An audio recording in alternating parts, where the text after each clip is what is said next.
Last home game of the season. It's a huge game.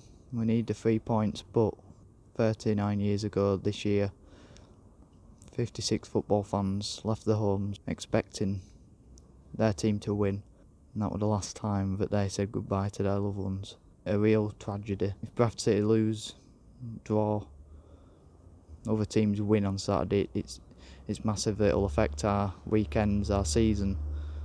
At the end of the day, it means very little. It isn't a tragedy if we lose. What happened on 11th of May 1985 was a real human tragedy, and we'll never forget the 56. Welcome back to another video. It's Bradford City v Newport match preview. Loving this gob ditches and thoughts going into a game in the comments down below. A bit of a different scenery today. Still got the Bradford noise for you, but yeah, it's a huge game and it's one that I'm very nervous about. Excited but nervous. I've got butterflies and all that in the stomach, but you know, there's something to play for, and that's all you can ask for, and that's all you want. So we'll get into key players for Newport then. They're on a poor run, so you know they haven't got too many key players coming into a game. But Will Evans, of course, everyone knows about Will Evans. Technically, fantastic footballer, will go on to better things next season. Ben Morris is actually 28 yesterday, a fantastic player, and again, you know, reads the game really well. Pretty solid defensively, a good player for Newport. And then the third one, it's pretty tough to choose from. They've got a load of injuries. I watched the game on Saturday. Bonswell had a good game. The left wing back came off after 60 minutes but looked decent. I think that the proper left back is Adam Lewis. He's suspended, so I don't know if he's coming back into contention for the game for them. And Sanka, maybe more of a ones to watch than a key player. 17 years of age, has come in because of the injuries, and he's done all right, reads the game well, but he's naive, so hopefully that's something we can target with your likes of Andy Cooks. Results then, the last 5, they've lost all 5. Newport, a 1-0 defeat to Salford, who we've recently beat, a 2-1 defeat to Tranmere, again a team we've recently beat, a 3-1 defeat to Accrington, a 1-0 defeat to Grimsby, and a 4-0 thumping against Crawley. Our last 5, 2-1 win against Barrow, a 3-2 win against Walsall, a 2-1 win against Salford, a 1-0 win against Gillingham, and a 1-1 draw against Grimsby.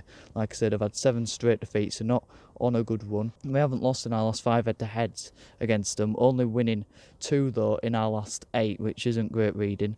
Cook got an hat-trick in the reverse fixture in that 4-1 win, and he's also got 6 goals in his last 14 against Newport, one of his best goals record against a football club. Obviously that hat-trick helping out in the last one.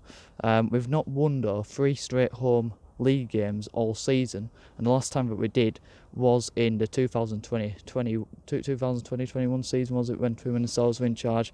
It was then when we won 4 straight home league games, so it's a massive game. Fans weren't in the ground then. If you're going back to when fans were in the ground, it was under Gary Bowyer when we around the October period when we got relegated, and it was our first season in League 2. So the manager then, Graham Gocklin, he's done a great job at Newport in my opinion. Went there but last season, I think it was, kept them up.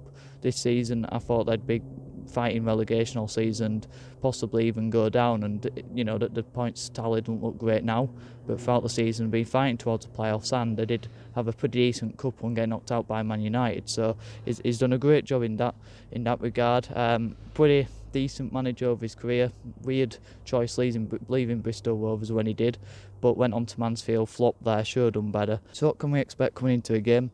Like I said, they've had a lot of injuries. I think a lot of the form has been down to that. Tired legs as well. They seem to be playing out the season at the minute, and look to be wanting to reshape the squad next season. They have a pretty minimal amount of players in the squad as it is, so when you have injuries it's going to hit you. They like to sit deep, sit narrow, a flat back 5. They're quite a direct side. They do push up and press when the opposition are building up from the back, like most teams like to. But yeah, it's I reckon they'll probably just try and see this game out, and hopefully we can try and have a comfortable game. But we know that won't work out here at Valley Parade. So we'll go into ref watch then. The referee, Thomas Kirk. It's his first game in a league match against Bradford City. His first ever match against Bradford City was in the AFL Trophy when we lost 6-4 on penalties to Leicester. So I don't think that's too much to worry about in terms of that. He's had 12 League 2 games this season with 54 yellow cards, 1 red, and 11 League 1 games this season with 42 yellow cards and 0 red cards. And in 5 Championship games as well, 22 yellows, no reds. Last season was his first season in the EFL, so it must be highly thought of if he's already getting championship games, so hopefully he can have a good game. So my 11 for the game, let me know your 11 in the comments down below.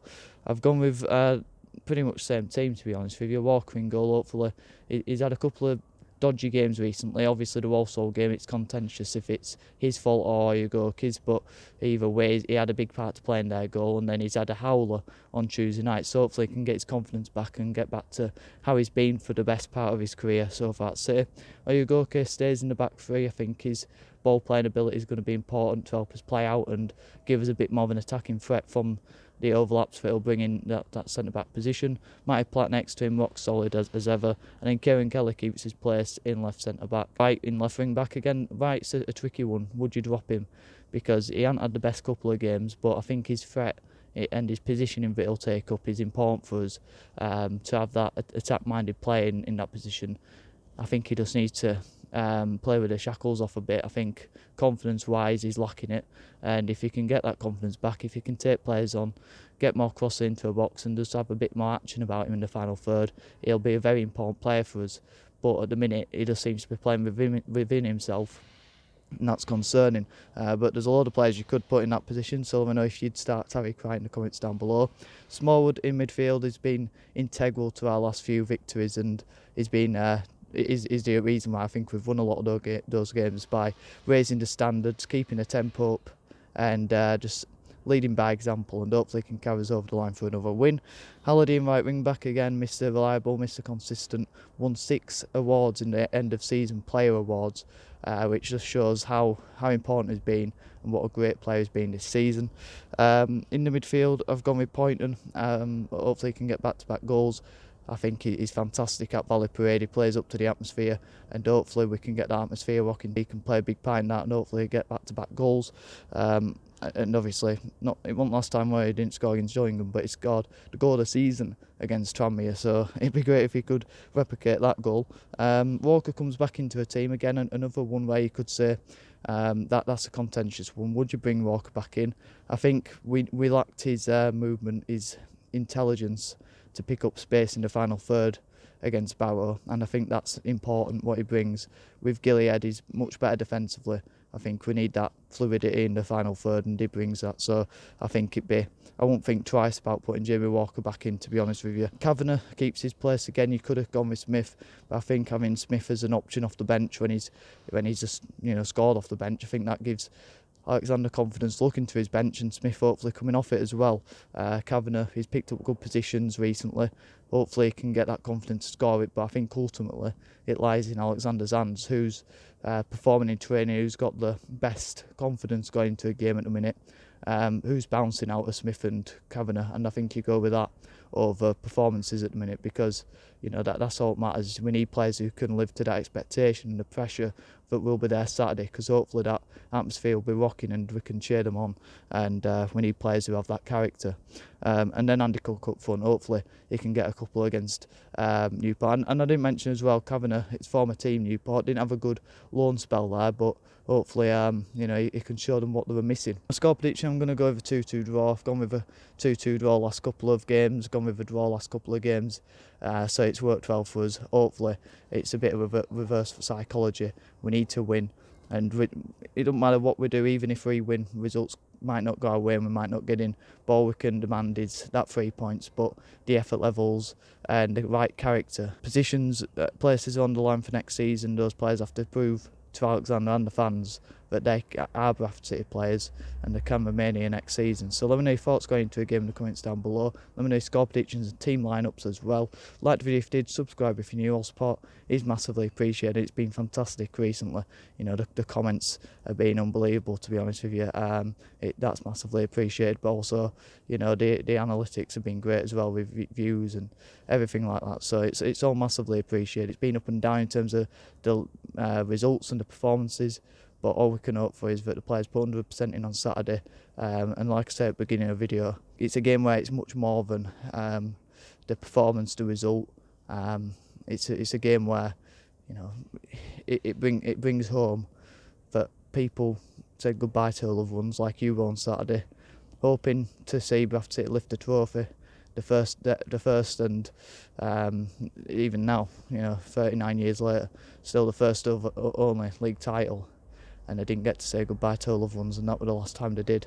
And I think that really hits home. And like I say, no matter what the result is, remember that, and we'll always remember the 56. Have a good one.